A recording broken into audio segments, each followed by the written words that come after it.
So ganito lang kasimple ang buhay ng mga OFW dito sa abroad. Kagaya dito sa Singapore mga ka-jam. So 26 na ngayon. So after Christmas, balik trabaho na ulit.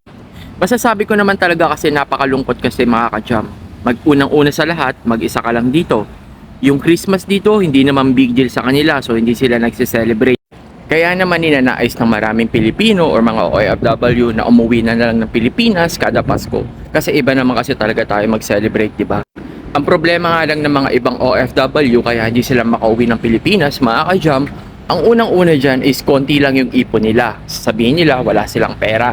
Tapos pangalawa dyan na problema mga ka-jam, yung leave nila hindi na-approve. Siguro December kasi busy, ganun.